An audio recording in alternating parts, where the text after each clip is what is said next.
श्री राम कथा सुनने से क्या मिलता है? कलयुग का व्यक्ति है, बिना फायदे के आदमी कुछ नहीं करता है। बिना फायदे के कोई कुछ करता है क्या? वो तो सांस भी ले रहा है तो जानता है सांस लेंगे तो जिंदा रहेंगे, नहीं लेंगे तो मर जाएंगे, इसीलिए सांस ले रहा है। नहीं तो उसमें भी पूछे सांस लेने से कोई फायदा है क्या? बहुत फायदा है, लेना छोड़ के देखिए तब फायदा समझ में आएगा। व्यक्ति बिना फायदे के कुछ नहीं करना चाहता तो श्री राम कथा सुनने का क्या फायदा है? आप 9 दिन यहाँ बैठेंगे, हम 9 दिन आपको बैठाएंगे और हर रोज कहेंगे कल फिर चले आना, रोज कहेंगे, पर इसका लाभ क्या है? तो इसका लाभ गोस्वामी जी ने समझाया है। सुख संपत्ति नाना विधि पाई। ये श्री राम कथा आपको क्या देगी? सुख देगी। और क्या देगी? संपत्ति भी देगी। सुख भी मिलेगा इस कथा को सुनने से और संपत्ति भी प्राप्त होगी। अब ये संपत्ति 2 स्वरूप में हो सकती है। संसार में राम नाम से बड़ी संपत्ति कोई नहीं है भैया। ये वो धन है ना कोई छीन सकता है, ना कोई लूट सकता है, ना कोई झपट सकता है, ना कोई चुरा सकता है। राम नाम का धन ऐसा धन है जो एक बार किसी के खाते में आ जाए तो ये दिन दूना रात चौगुना बढ़ना ही है, इसमें कोई घटोत्तरी होने वाली नहीं है। और दूसरी संपत्ति जो लौकिक संपत्ति संसार में प्रायः प्रत्येक व्यक्ति प्राप्त करना चाहता है, ये श्री राम कथा ये लौकिक संपत्ति भी प्रदान करती है। यहाँ पे तो आपको सुख भी मिल गया, संपत्ति भी मिल गई। अब ये तो जीवन के रहते तक की चीजें हैं। मरने के बाद किसकी संपत्ति किसके संग में आज तक गई है जो हमरी वाली ही चली जाएगी? नहीं जाएगी। तो जाने के बाद क्या होगा? आप सोचोगे ले यहीं तक फायदा था, आगे खत्म हो गया। नहीं, आगे और है।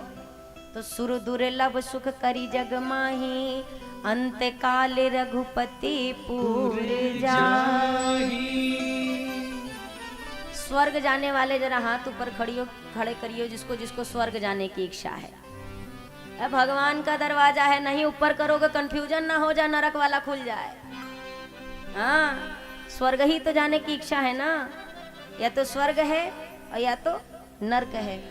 अब व्यक्ति जाना तो सब स्वर्ग चाहते हैं, पर कर्म हमें कभी कभी उधर वाला रास्ता भी दिखा देते हैं। जाना उधर कोई नहीं चाहता, जाना इधर ही है। पर जब श्री राम कथा सुनी जाती है तो श्री राम कथा क्या प्रदान करती है हमें? ये ना हमें स्वर्ग ले जाती है, ना तो ये हमें नरक ले जाती है, ये सीधा हमें भगवान के घर में लेकर जाती है। भगवान का घर स्वर्ग नहीं है, स्वर्ग में देवराज इंद्र रहते हैं। भगवान का घर कहाँ है? तो भगवान का घर क्षीर सागर कह लो, वैकुंठ में भी है, गोलोक में भी है, साकेत धाम में भी है। भगवान के जितने स्वरूप अलग अलग हैं जिनकी हम प्रायः पूजा करते हैं, भगवान का वैसा ही उस लोक में नित्य निवास भी है। तो श्री राम कथा सुनने वाले स्वर्ग नरक की टेंशन में नहीं रहेंगे। वो कहाँ जाएंगे? तो वो भगवान के चौखट पे जाएंगे। हम भगवान के चरणों में पहुँचेंगे। जीवन का पुण्य हमें स्वर्ग पहुंचाता है।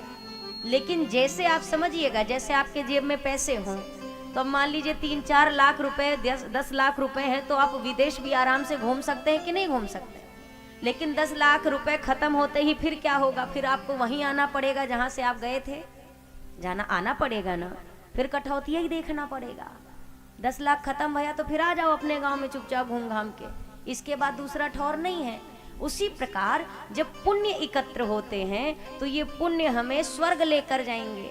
लेकिन जैसे ही पुण्य का पैसा, पुण्य की धनराशि कह लो खत्म होती है तो फिर पटक के हमको धरती पे ही आना है।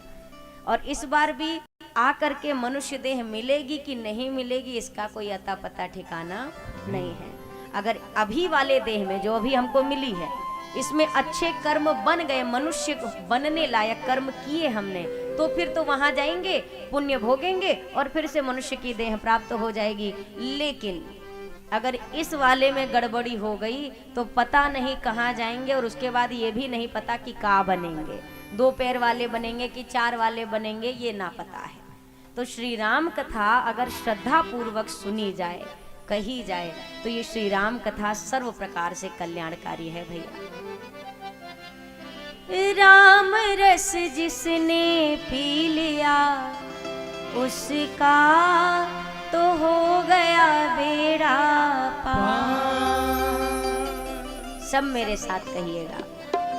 राम रस जिसने पी लिया उसका तो हो गया बेड़ा पार। राम रस जिसने पी लिया उसका तो हो गया बेड़ा पार। राम रस जिसने पी लिया उसका तो हो गया बेड़ा पार। राम रस जिसने पी लिया उसका तो हो गया बेड़ा पार।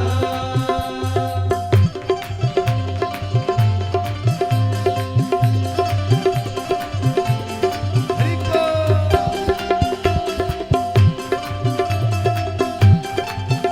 जय हो। जय हो।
इतना बढ़िया गाते काहे को कंजूसी करो, हाथ ऊपर करो सब, दोनों हाथ ऊपर करो, सब लोग ऊपर करिए, हाथ ऊपर करिए, पूरी पूरी करिए, इतना ही बड़ा हाथ है, इतना बड़ा है, और ऊपर करिए, लंबे लंबे हाथ ऊपर करिए और तालियों के साथ करिए।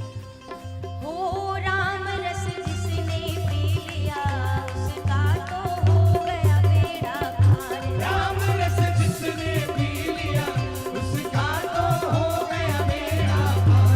हरी रस जिसने पी लिया उसका तो हो गया बेड़ा पार।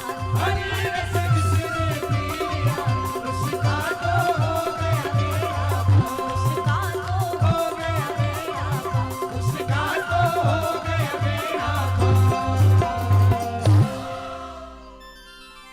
राम रस जिसने पी लिया उसका तो हो गया बेड़ा पार। तो बेड़ा पार करने का असली जरिया क्या है? एक छोटी सी नदी को भी अगर पार करना हो और गहरी नदी हो तो क्या चाहिए पार करने के लिए? नाव चाहिए। और अगर गहरा समुंदर हो तो सोचो कैसी मजबूत नाव लगेगी। जब छोटी सी नदी की गहराई के लिए एक हमें अच्छी नाव चाहिए तो समुद्र की उस अनंत गहराई को पार करने के लिए तो कितनी मजबूत नाव की आवश्यकता होगी। हम कहते हैं कि हम भव सागर में हैं। इस संसार को ना सागर कहा गया। क्यों सागर कहा गया? इसलिए कहा गया जैसे जो भी व्यक्ति, जैसे आप कभी समुद्र गए हों या कभी टीवी में भी देखा हो, समुद्र का वो छोर तो दिखाई देता है जहां आप खड़े हैं, पर उसका आखिरी छोर दिखाई पड़ने वाला दिखता है क्या कि समुद्र कहाँ समाप्त हो रहा है? अच्छा, छोर अगर दिखाई नहीं दे रहा है तो क्या इसका ये मतलब है कि आखिरी छोर है ही नहीं? कहिए कहिए, ऐसा तो नहीं है। हमें दिख नहीं रहा है तो है ही। उसी प्रकार ये संसार कहा जाता है एक सागर है भैया। यहाँ पर जीवन का किनारा तो दिखाई देता है पर मृत्यु का छोर दिखाई पड़ने वाला। पर यह भी बात नहीं भूलनी है कि मृत्यु का छोर दिखाई नहीं पड़ रहा है तो मृत्यु है नहीं। इसीलिए सागर कहा गया। इस भव सागर को हम तो नहीं देख सकते, नहीं पार कर सकते, लेकिन भव सागर चह पार जो पावा, राम कथा ता कहाँ दृढ़ नावा। श्री राम जी की ये जो कथा है, ये कथा ही नाव बन करके हमें भव सागर से पार लगाती है। दूसरी अन्य किसी लकड़ी वकड़ी की नैया में ये सामर्थ्य नहीं भैया कि जो हमें भव सागर से पार लगा दे। तो ये श्री राम जी की कथा रूपी नौका ही ये जो हम सुन रहे हैं ना, ऐसा समझिए कि हम अपने भव सागर को पार करने के लिए नौका बना रहे हैं। और इसी नौका में बैठ करके हम आप एक दिन इस भव सागर को पार करके अपने रघुनाथ के चरणों तक पहुंचेंगे।